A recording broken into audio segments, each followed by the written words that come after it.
paz do Senhor, meus irmãos e minhas irmãs, como estão? Tudo bem? Espero que estejam todos bem. Queria agradecer aos irmãos que se inscreveram lá no canal. Nós já conseguimos 101 inscritos, até hoje eu vi lá. Nós já temos 101 inscritos e queria te agradecer também se você tem acompanhado, aqueles amigos que têm comentado, os irmãos que têm comentado lá, que têm curtido, ok? Isso ajuda bastante para que o YouTube mostre o nosso vídeo mais para outras pessoas, ok? Então, mais uma vez, meu irmão, se está te abençoando, compartilha, curta. Se quiser comentar também, fique à vontade, ok? Lição 10, a promessa do Espírito. Nosso texto áureo, e havendo dito isso, assoprou sobre eles e disse-lhes: recebei o Espírito Santo. João capítulo 20, versículo 22. Verdade prática. A promessa do Pai não se restringe a um grupo particular ou a um período específico, mas inclui todos aqueles que se arrependem e creem no Evangelho, ok? A leitura de hoje, na terça-feira, está lá em 1 Coríntios, a primeira carta escrita pelo apóstolo Paulo à igreja em Corinto, capítulo 6, versículos 17 ao 19. Vamos ler.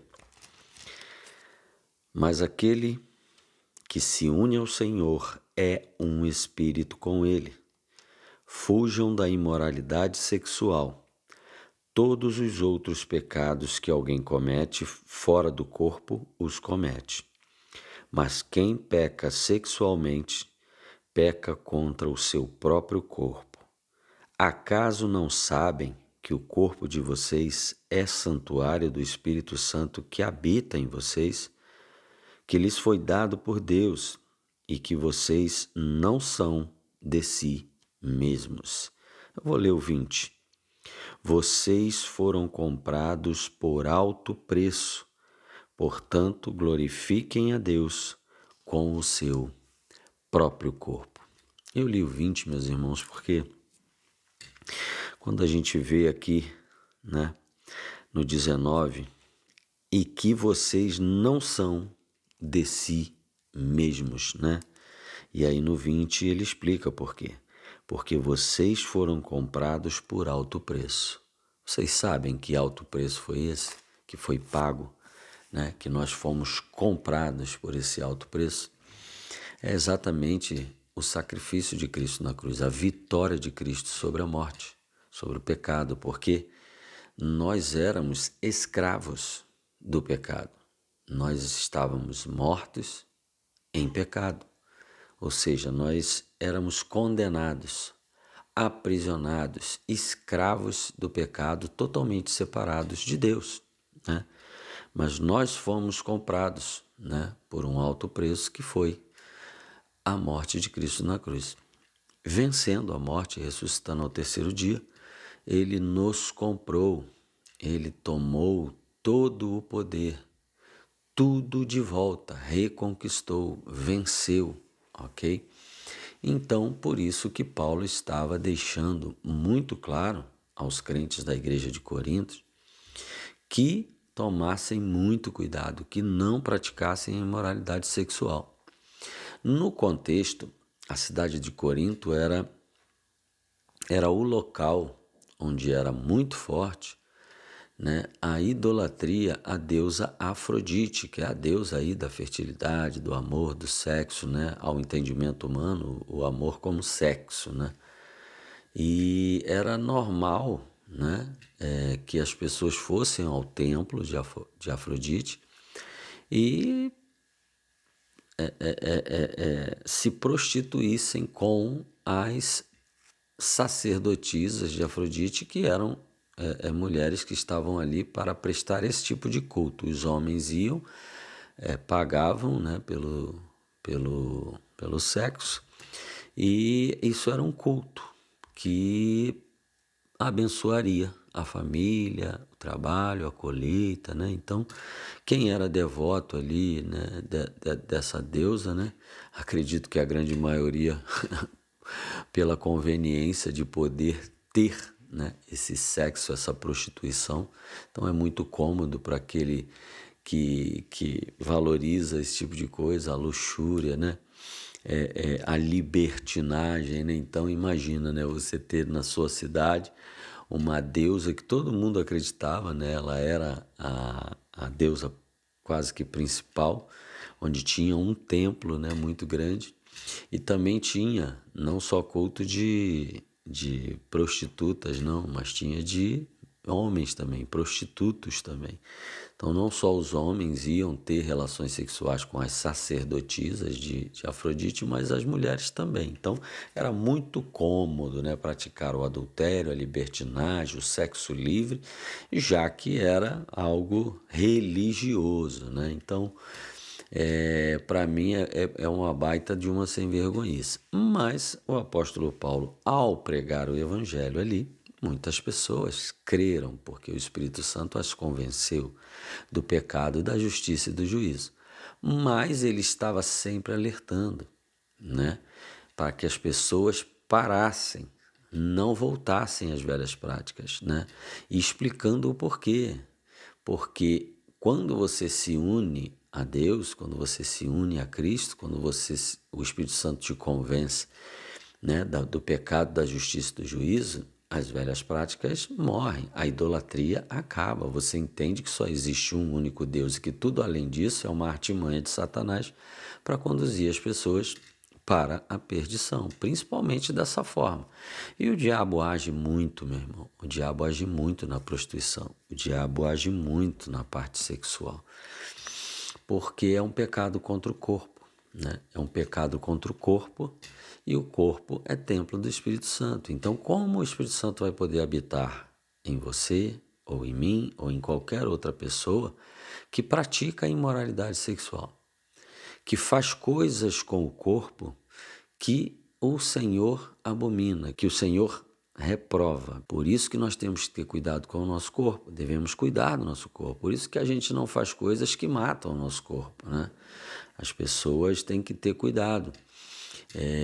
Outro dia eu vi uma matéria interessantíssima de uma mulher que ela é evangélica, ela é cristã, e ela estava falando sobre isso. Ela falou assim: as pessoas acham que o pecado contra o corpo é só pecado de imoralidade sexual.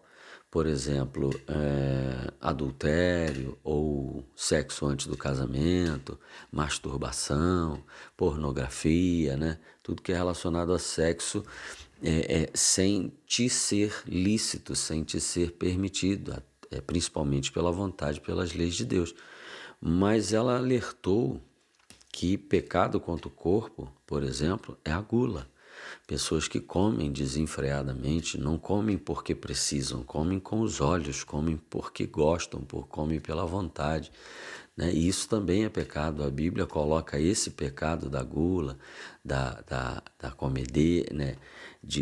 Da comilança, da bebedeira.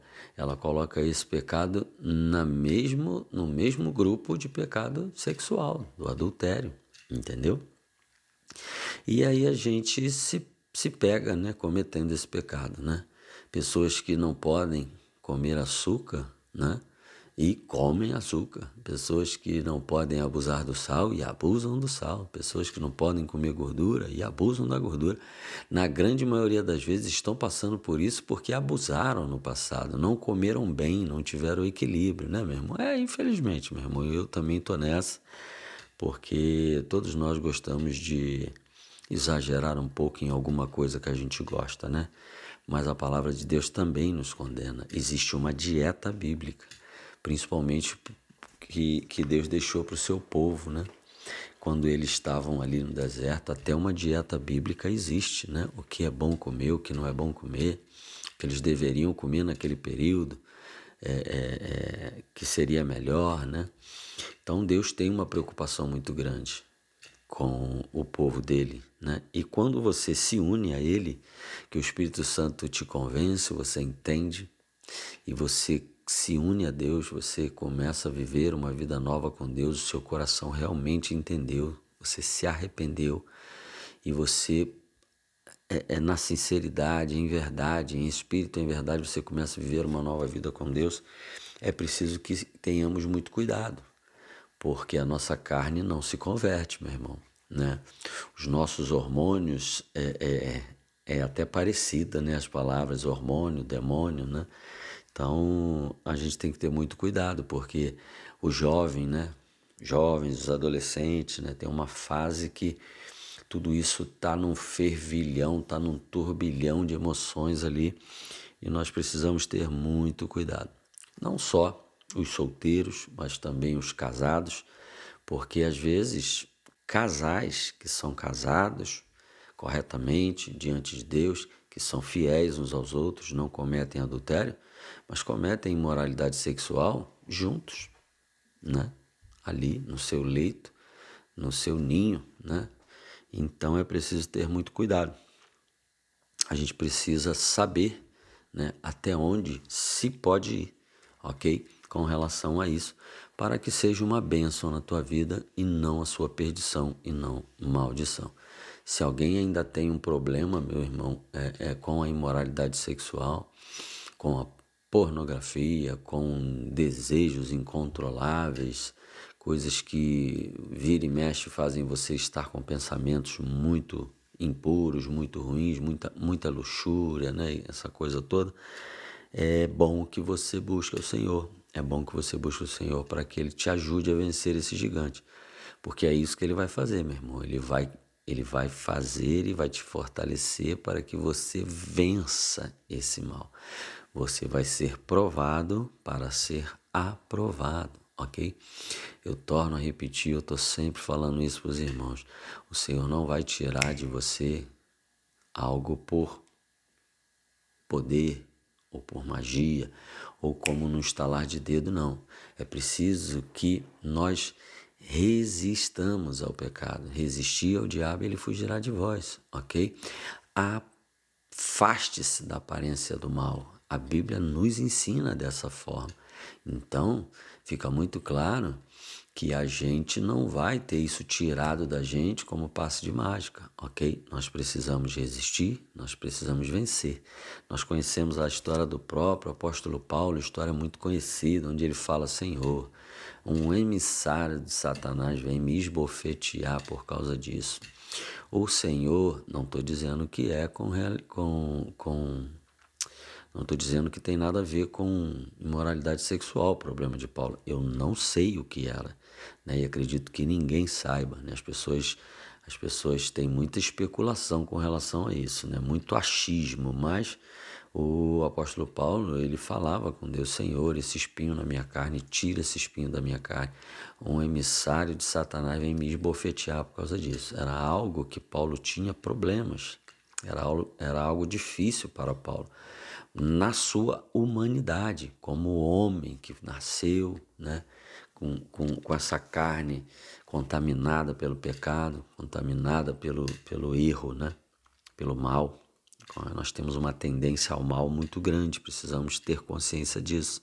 Quanto mais a gente conhece da palavra, quanto mais a gente conhece do Senhor, da santidade, da pureza, da grandeza do Senhor, do amor de Deus para conosco, mais fica claro a nossa sujeira, mais fica claro a nossa incapacidade e o mal que o tempo todo está nos seduzindo, né, para que a gente caia, né? E o Senhor deixa claro: quem pensa estar de pé, cuide para que não caia.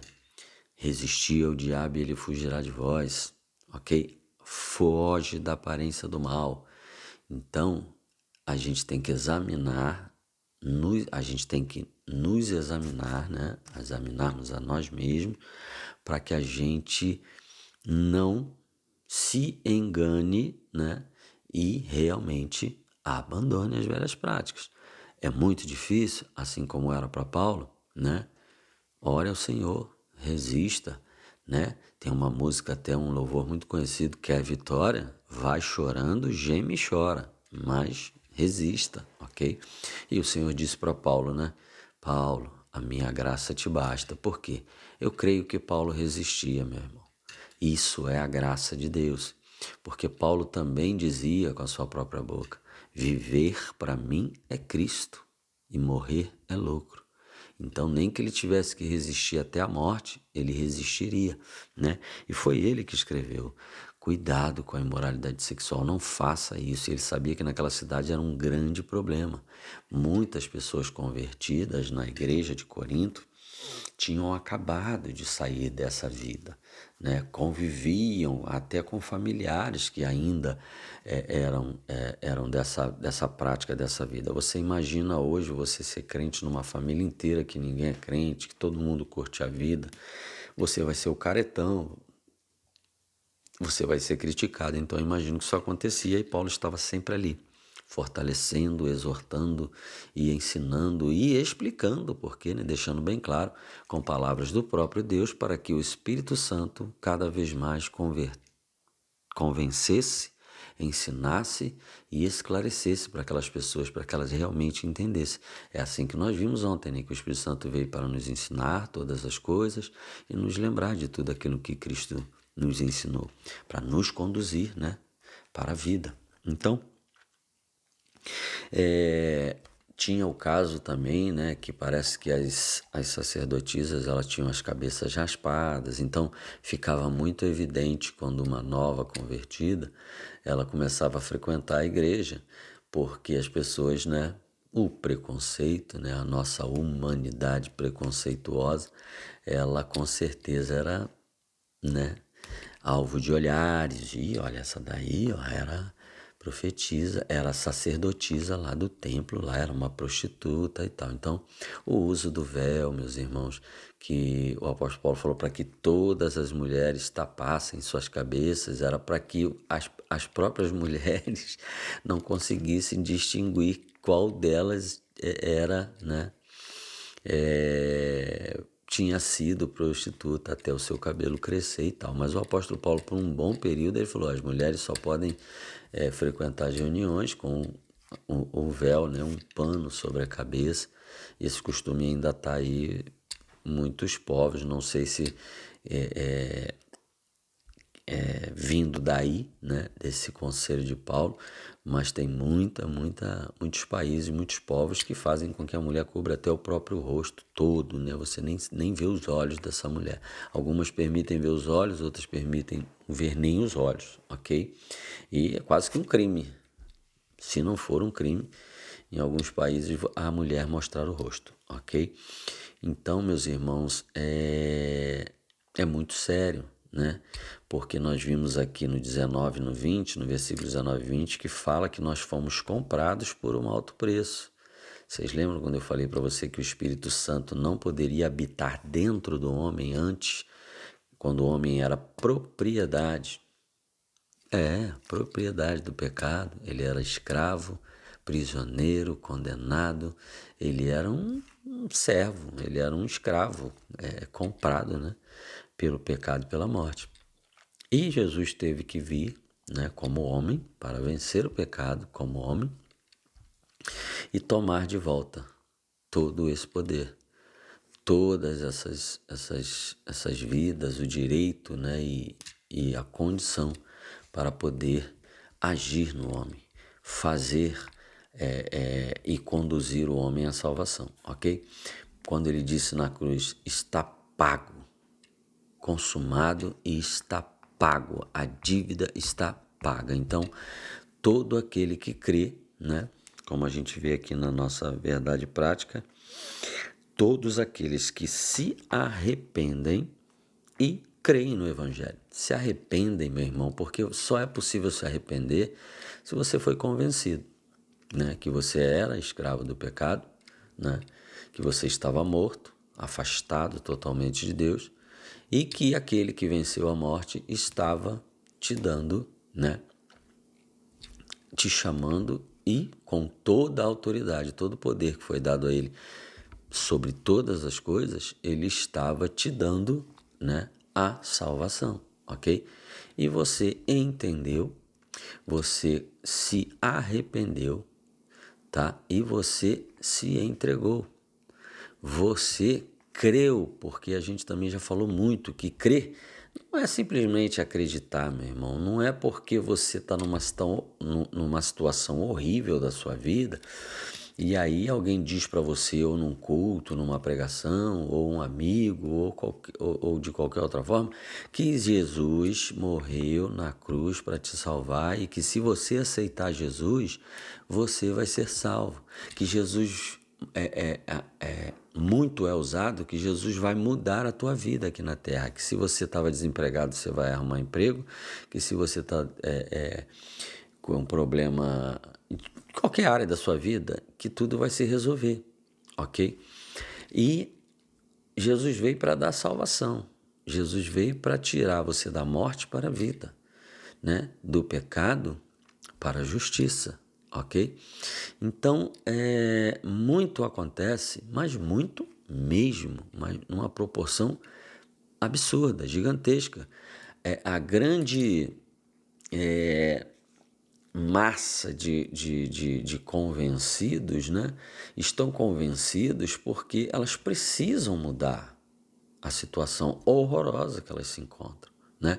Então, ela está angustiada, ela está doente, ela está sem dinheiro, ela está com problemas nesta terra, ela está quase desistindo. E aí alguém diz para você, Jesus morreu na cruz, ressuscitou e ele pode mudar a tua história. E aí a pessoa não tem outra saída. Ela já tentou de tudo. Ela aceita Jesus quando perguntam para ela se ela quer aceitar Jesus. Ok? Isso é ótimo, mas a grande maioria das pessoas, se elas não forem acompanhadas, se elas não forem discipuladas, se elas não derem continuidade, por quê? Na grande maioria das vezes, elas começam a buscar de alguma forma.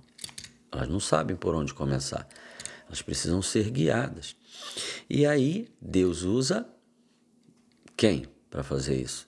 O próximo dela, de preferência quem a evangelizou, quem foi a pessoa usada pelo Espírito Santo para pregar a palavra para ela, ok? Então, vocês lembram que eu disse para vocês que tem uma grande diferença da pessoa que prega essas letras e essas palavras por conta dele mesmo, por um propósito que não é o de Deus? Nós sabemos que isso existe, pessoas que têm aí se levantado e estão ganhando muito dinheiro, então isso é um bom negócio, mas parte com Deus elas não têm, mas parece que têm, né? E são verdadeiros servos de Satanás. Por quê?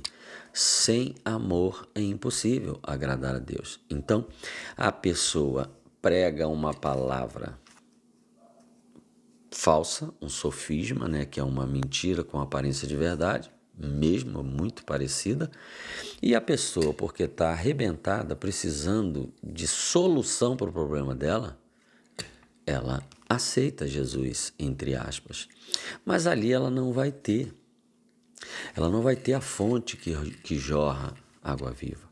Ali ela vai ficar aguardando a solução dos problemas dela.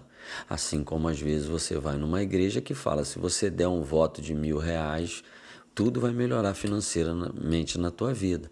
E a pessoa vai dar um voto de R$1.000, a pessoa aceita Jesus, começa a ir ali nas reuniões, né, participa de uma corrente de libertação, de uma campanha, e aí no final das contas nada muda na vida dela, porque Deus não tem compromisso com o que não é dele, com a obra que não é dele, com as palavras que não são dele, porque o Espírito Santo não vai estar em quem falou e não vai estar em quem ouviu. Os interesses ali não são eternos, os interesses ali não são justos, não é a verdade, não está em espírito e muito menos em verdade. Ok? Mas tudo muda quando quem está pregando a palavra é cheio do Espírito Santo, é morada do Espírito Santo. O Espírito Santo fala a palavra poderosa, uma espada de 2 gumes que, separa tudo, bota cada coisa no seu lugar, penetra no mais profundo da alma. E o Espírito Santo, mediante as palavras de Jesus, as palavras que aquela pessoa usada por Deus falou, ele pega essas palavras que ele pode assinar embaixo, que ele pode atestar, ele sabe a origem dessas palavras, e ele convence a outra pessoa. E aquela pessoa entende que ela é pecadora, que ela está morta, condenada, escrava do pecado e que ela precisa de salvação. Com certeza, meu irmão, absoluta eu te digo, que vai ser a última coisa que essa pessoa vai pensar, se ela pensar, é em bens materiais, em solução de problemas físicos e materiais, ok? A pessoa vai entender a eternidade. Uma eternidade que, se ela não for resgatada, ela não for liberta, ela vai passar uma eternidade no inferno, longe do Senhor, em sofrimento e pranto eterno, e uma eternidade na glória, vida e vida com abundância, ok? Porque o Espírito Santo, ele não está aqui para te convencer de que você vai ser próspero, rico, saudável, vai ter tudo de bom aqui nesta terra, não. Ele está aqui para te convencer do pecado, da justiça e do juízo. Ou você conhece na Bíblia algum lugar que fala que o Espírito Santo vai te convencer que você, aceitando Jesus, você vai ter dinheiro, você vai ter emprego, você vai ter bom casamento, você vai ter saúde, você vai, de feio vai ficar bonito. Brincadeira, tá, irmão? Não tem ninguém feio, não. Todos nós somos lindos. Então, meus irmãos, não tem na Bíblia isso, querido. Na Bíblia tem que o Espírito Santo, ele vai convencer o homem do pecado, da justiça e do juízo. Ok? Que você está morto eternamente, mas que o Senhor Jesus pagou o preço e pode te resgatar da morte para a vida, mas você tem que ouvir a palavra de Deus, porque a fé vem pelo ouvir e o ouvir a palavra de Deus. Se arrepender e, se arrependendo, mudar a tua vida, andar em nova direção, conversão, mudar de direção, não se amolde a este mundo. Antes, viva em novidade de vida, segundo o quê? A palavra que o Espírito Santo, que te convenceu, ok? Mediante a tua sinceridade, ao teu arrependimento, virá fazer morada em você, ok? E a partir daí, meu filho, ele te conduz, saltando aos teus olhos as verdades, porque foi isso que Jesus falou que ele vai fazer. Ele vai te ensinar todas as coisas e te lembrar de tudo que Jesus ensinou, ok? Além dos dons que ele vai te dar, ok? E um dos dons mais necessários para você, para todos nós, meus irmãos, é o dom de discernimento. Peça, porque o Senhor falou, peça e lhe será dado. O dom do discernimento é o dom que não te deixa comer gato por lebre. É o dom que não te deixa ser enganado, nem por você mesmo, nem pela sua carne, nem pela sua alma, que também tem as vontades, as recaídas dela, ok? Não, meu irmão. O Espírito Santo não deixa você se enganar. Peço discernimento, fique atento, igual a palavra diz, vigiai e orai, medita nesta palavra de noite, procura apresentar-se a Deus aprovado, que não tem do que se envergonhar, ou seja, que abandonou as velhas práticas para que ninguém um dia aponte o dedo na sua cara, né? Usado por Satanás, que quem fica jogando nosso pecado na nossa cara é Satanás. Não, você não pode não, porque você faz isso, você faz aquilo, você faz aquilo, procura apresentar-te aprovado, que não tem do que se envergonhar, ok? Venceu, né? Você foi provado no processo, foi aprovado, não tem mais do que se envergonhar. Se alguém vir jogar o teu passado na tua cara, deixa ele com Deus, que Deus resolve o problema dele, ok? Mas você não tem mais do que se envergonhar, porque o Senhor conhece o teu coração e conhece tuas atitudes, conhece tua mente, ok? E maneja bem a palavra da verdade, ok? Nós temos tudo o que precisamos aqui ou não temos? O Espírito Santo habitando em nós, mediante o nosso arrependimento e o nosso crer, porque crer não é acreditar. Crer não é levantar a mão, aceitar Jesus e viver a mesma vida.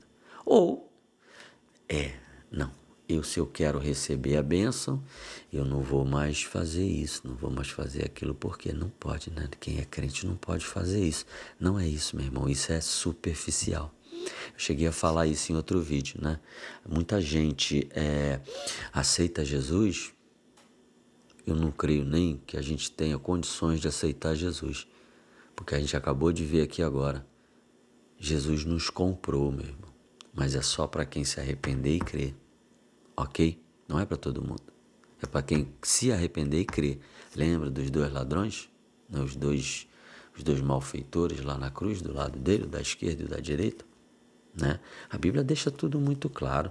Não adianta a gente ficar tentando se enganar, não, ok? Então, meus irmãos, não é para qualquer um, é para quem crê. Crer não é acreditar.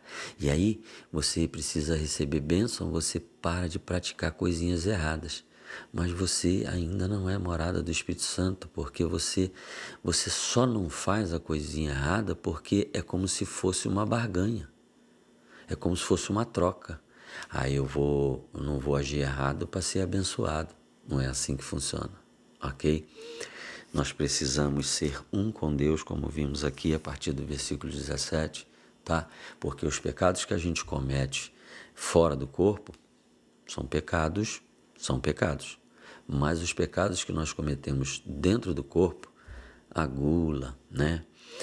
A imoralidade sexual, isso nós pecamos contra o nosso corpo, que é templo do Espírito Santo. Se pecamos contra o nosso corpo, deliberadamente, sabendo que estamos errados e pecamos, não temos como ser morada, não seremos morada do Altíssimo, ok? Você conhece o texto que a casa foi limpa, a casa somos nós, tá? A casa que antes estava bagunçada e suja, ela foi limpa, organizada, tá toda limpinha, bonitinha, organizada.